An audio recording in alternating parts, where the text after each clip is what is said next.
నమస్తే, welcome to మన సర్కార్. నవంబర్ 10 రెడ్ ఫోర్ట్ ప్రాంతంలో జరిగిన భీకర కార్ బ్లాస్ట్లో వెలుగులోకి వస్తున్న ప్రతి క్లూ దర్యాప్తును కీలక దశకు తీసుకెళ్తోంది. తాజాగా దాడికి క్షణాల ముందు ఉమర్ ఉన్ నబీ రికార్డ్ చేసిన అన్సీన్ వీడియో ఏజెన్సీలకు లభ్యమైంది. ఇందులో ఆత్మాహుతి దాడిని తప్పుగా అర్థం చేసుకున్న కాన్సెప్ట్ అంటూ దానిని బలిదాన ఆపరేషన్గా చూపించే ప్రయత్నం చేశాడు ఉగ్రవాది ఉమర్. ఉగ్రవాద సిద్ధాంతాల ప్రభావంలో ఉన్నట్లు స్పష్టంగా కనిపించే ఆ వీడియోను పోలీసులు బ్లాస్ట్ జరిగిన తర్వాత స్వాధీనం చేసుకున్నారు.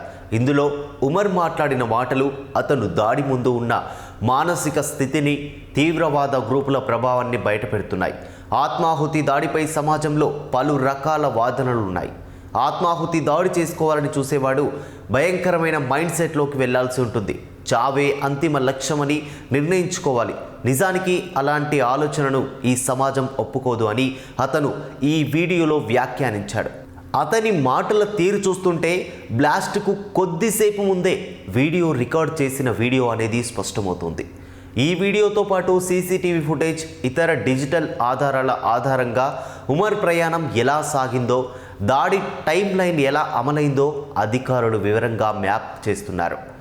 పుల్వామాకు చెందిన 28 ఏళ్ల doctor Umar un Nabi white collar ప్రొఫైల్ను కలిగిన తీవ్రవాద మాడ్యూల్లో భాగమని విచారణలో బయటపడుతోంది.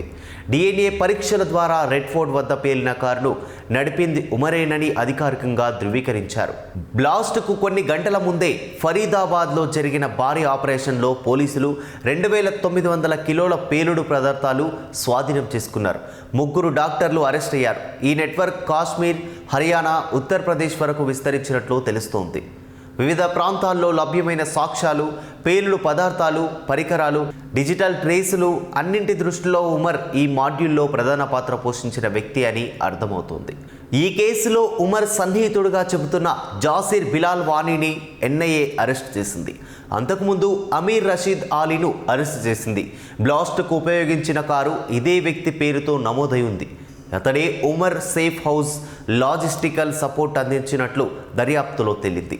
ఈ ఇద్దరి అరెస్టులతో దాడిలో పాల్గొన్న మాడ్యూల్ను అధికారులు డీకోడ్ చేయనున్నారు. కాగా ఢిల్లీ కార్ బ్లాస్ట్లో గాయపడిన ఇద్దరు లుక్మాన్, వినయ్ పాఠక్ LNJPలో చికిత్స పొందుతూ చనిపోవడంతో మొత్తం మరణాల సంఖ్య 15కు చేరుకుంది. ఇంకా పలువురు ఆసుపత్రుల్లో చికిత్స పొందుతున్నారు.